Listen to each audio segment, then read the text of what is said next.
कारक के भेद हमने विभक्ति बताई थी।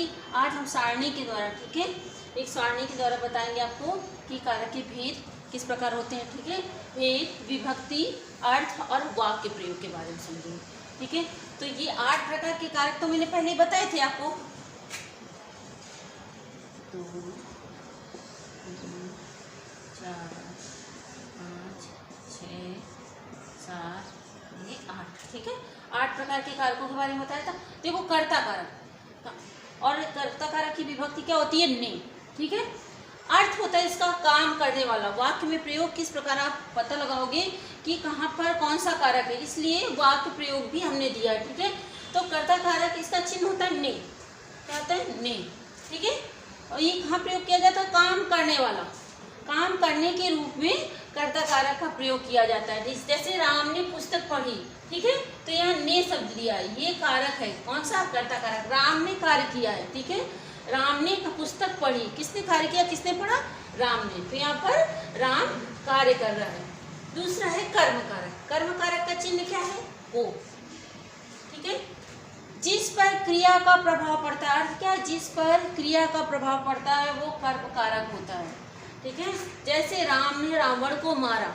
अब देखो, यहाँ पर राम क्या कार्य कर रहा है? रावण को मारने का कार्य कर रहा है। ठीक है, तो यहाँ पर क्या दिया? जिस पर क्रिया का प्रभाव पड़े। क्रिया का प्रभाव किस पर पड़ रहा है? रावण पर। ठीक है, तो कर्म पर पड़ रहा है, तो यहाँ पर क्या है? कौन सा कारक है? कर्म कारक है।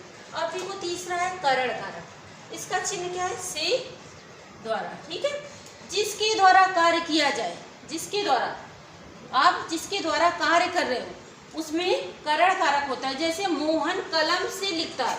अब देखो, यहाँ मोहन कार्य कर रहा है, किससे कार्य कर रहा है? किसके द्वारा लिख रहा है? कलम के द्वारा। ठीक है, कलम की सहायता से, सहायता भी कह सकते हो, मोहन कलम की सहायता से लिख रहा है, कार्य कर रहा है। तो यहाँ पर कौन सा कारक होगा?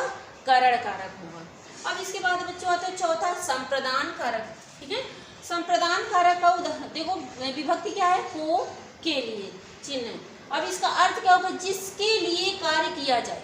देखो, इसमें करण कारक में जिसके द्वारा कार्य किया जाए, जिसकी सहायता से, और संप्रदान कारक में क्या? जिसके लिए कार्य किया जाए। ठीक है, जिसके लिए कार्य किया जाए वो संप्रदान कारक होता है। जैसे माँ बच्चों के लिए खाना लाई। अब देखो, यहाँ माँ जो है वो किसके लिए कार्य कर रही है? बच्चों के लिए कर रही है। ठीक है, अपने बच्चों के लिए कार्य कर रही है। खाना किसके लिए लाई है? बच्चों के लिए लाई है। तो जिसके लिए कार्य किया जाए वहां पर संप्रदान कारक होता है। ठीक है, इसमें और भी उदाहरण बहुत सारे बन सकते हैं। ठीक है, कि राकेश अपनी माँ के लिए कुछ लाया। ठीक है, ऐसे उदाहरण। तो यहाँ पर जिसके लिए कार्य किया जाता है वो संप्रदान कारक होता है। अब बच्चों, पांचवा था अपादान कारक। अपादान कारक का देखो चिन्ह क्या है? से। और यहाँ दिया अलग होना, कोष्टक में दिया अलग होना। अलग होने के अर्थ में जिससे अलगाव हो, अलग हो मतलब। ठीक है, अलग होना बताया जाता है, वहाँ अपादान कारक होता है। जैसे देखो, उदाहरण दिया है, पेड़ से पत्ते गिरते हैं। एक तो से पहचान करोगे, ठीक है, कि पेड़ से पत्ते गिरते। अब देखो, से यहाँ भी आया है और से किस में आया था? करण कारक में भी आया था। से दोनों में देखो से आ रहा है। ठीक है, करण कारक में भी आया और अपादान कारक में भी से आया है।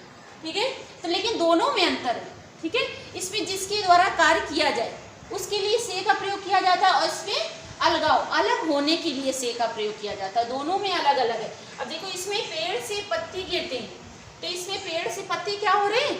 अलग हो रहे हैं। ठीक है, इसलिए यहाँ पर ये कौन सा? अपादान कारक है, से। ठीक है, से का प्रयोग किया गया है। और इसमें मोहन कलम से लिखता है। ठीक है, मोहन कलम से लिखता है या मोहन कलम से पत्र लिखता है। ठीक है, तो यहाँ पर कलम के द्वारा ये कार्य किया जा रहा है। ठीक है, दोनों में अलग बात है, से का प्रयोग दोनों में अलग अलग किया गया है। अब बच्चों, छठा आता है संबंध कारक। संबंध देखो, का, की, के। ठीक है, इसके चिन्ह क्या है? का, की, के।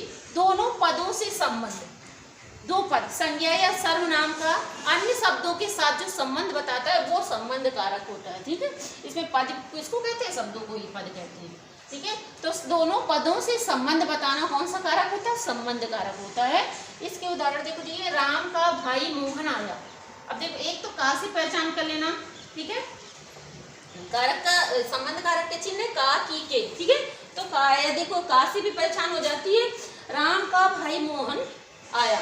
अब यहाँ देखो राम का भाई, यहाँ क्या दे रहे, मोहन, किसका भाई बता रहे, राम का भाई बता रहे, दोनों पदों से संबंध बता रहे हैं, राम का उसके भाई से मोहन से संबंध बताया जा रहा है, ठीक है। किसका भाई आया है, राम का भाई आया है, तो यहाँ पर कौन सा कारक है, संबंध कारक है। अब बच्चों आता है सातवां अधिकरण का, ठीक है। इसका चिन्ह देखो में, पे, पर, ठीक है। अब इस जिसमें जिन शब्दों में या वाक्यों में ये चिन्ह आते हैं वहाँ अधिकरण कारक होता है, इसका क्रिया का आधार होता है, ठीक है। जैसे टेबल पर पुस्तक है, अब यहाँ पर टेबल पर पुस्तक है, या दूसरा उदाहरण ले लो, माँ जी कुर्सी पर बैठी हैं, ठीक है। तो ये टेबल पर पुस्तक है, तो किसके ऊपर, टेबल के ऊपर पुस्तक रखी है, ठीक है। तो यहाँ आधार बताया गया है कि टेबल पर पुस्तक है, तो ये पर शब्द आया, ठीक है। तो पर जहाँ पर आता है वहाँ पर क्या होता है, कौन सा कारक, अधिकरण कारक होता है। अब बच्चों आठवां आता है संबोधन कारक। संबोधन कारक क्या होता है, पुकारने का जिसमें कार्य किया जाता है, जैसे हे, रे, अरे, ठीक है, ये आते हैं। किसी को पुकारना हो, किसी को पुकारना या बुलाना हो तो उसमें संबोधन कारक होता है, जैसे हे राम, ठीक है। अब क्या कहा, हे राम, या अरे क्या हो गया,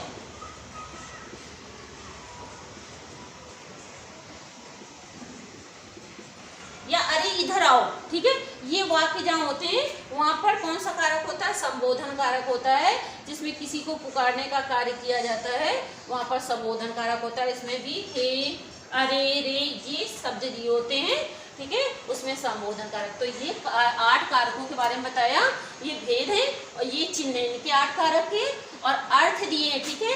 कारकों के उसी में वाक्य प्रयोग हमने करके बताया कि किसमें कौन सा कारक प्रयोग में लिया गया है, किसमें कौन सा कारक आ रहा है, ठीक है। तो ये हुए 8 कारकों के भेद होंगे। कितने